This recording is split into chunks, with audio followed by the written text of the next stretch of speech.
আজি বছৰটোৰ শেষৰ ৰবিবাৰ 2024ক বিদায় আৰু 2025ক আদৰিবৰ বাবে ইতিমধ্যে সমগ্ৰ আচলতে বিশ্বজুৰি সাজু হৈছে। মই এই মুহূৰ্তত উপস্থিত আছোঁ ত্ৰিবেণী সংগম হিচাপে পৰিচিত ওদালগুৰি জিলাৰ ভৈৰৱকুণ্ডত। মোৰ কেমেৰা পাৰ্চন অৰ্থাৎ ভিডিঅ' জাৰ্নেলিষ্ট বাবুৰিয়ানে দেখুৱাইছে এয়া হৈছে আপোনাৰ ত্ৰিবেণী সংগম হিচাপে পৰিচিত ভৈৰৱকুণ্ড। আৰু এই ভৈৰৱকুণ্ডৰ এফালে আপোনাৰ অৰুণাচল, আনফালে ভূটান আৰু এয়া অসম।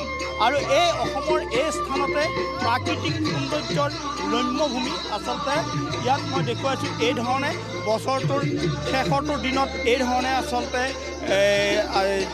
আহে বহু বনভোজকাৰী আহি ইয়াত আচলতে তেখেতসকলে এনেধৰণে আচলতে বছৰটো বিদায় দিয়ে আৰু নতুন বছৰক আদৰি লয় আৰু পৰিয়ালৰ লগত এসাঁজ এয়া তেখেতসকলে উলহ মালহেৰে আচলতে তেখেতসকলে এসাঁজ খালে, উলহ মালহেৰে তেওঁলোকে নাচিলে। এই সামগ্ৰিকভাৱে এই দৃশ্যসমূহ দেখুৱাইছোঁ। ভৈৰৱকুণ্ডৰ এই যি ধনশিৰি নৈ, যি কুলু কুলু পানীৰ শব্দই আচলতে ইয়াৰ যি নান্দনিক দৃশ্য ই আচলতে নেদেখিলে ক'ব নোৱাৰি, ইয়াক আচলতে বৰ্ণনা কৰিব নোৱাৰি। ইমান এটা সৌন্দৰ্য, যিটো সৌন্দৰ্য সামগ্ৰিকভাৱে আছে। বাইদেউ ক'ৰ পৰা আহিছে? জয়সাগৰৰ পৰা। জয়সাগৰ, মুকালমুৱা জয়সাগৰ।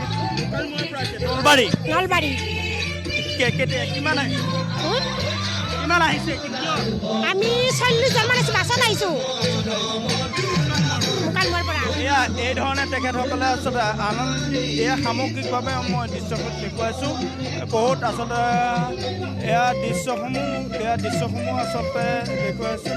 প্ৰত্যেকজনে আচলতে নাচি বাগি তেখেতসকলে বছৰটোৰ শেষৰটো ৰবিবাৰত ওলাই আহি তেখেতসকলে উলহ মালহেৰে সকলোৱে মিলি এই ধৰণে আনন্দ কৰিছে, পুৰণা বছৰক বিদায় দিছে। ভৈৰৱকুণ্ডৰ এয়া নান্দনিক পৰিৱেশ দেখুৱাই আছে। কি ক'ব, নতুন বছৰ আহিছে, পুৰণা বছৰক বিদায় দিছে? নতুন বছৰ আহিছে, গতিকে নতুন বছৰৰ শুভেচ্ছা গোটেই অসমবাসীকে মোৰ তৰফৰ পৰা।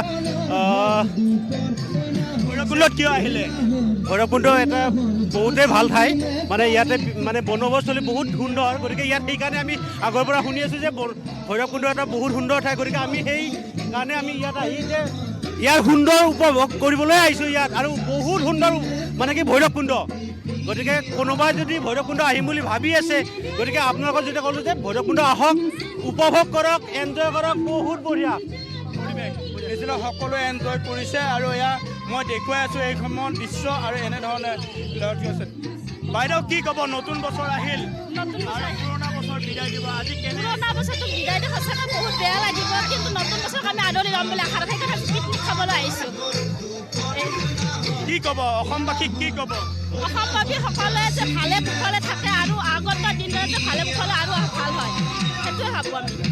নিশ্চিতভাৱে আচলতে এয়া দৃশ্যসমূহ দেখি আছোঁ। বছৰটোৰ আচলতে শেষৰটো ৰবিবাৰত সকলোৱে ওলাই আহিছে আৰু আহি তেখেতসকলে যাতে পুৰণা বছৰক বিদায় দি নতুন বছৰ সকলে আচলতে সামগ্ৰিকভাৱে লৈ গৈছোঁ।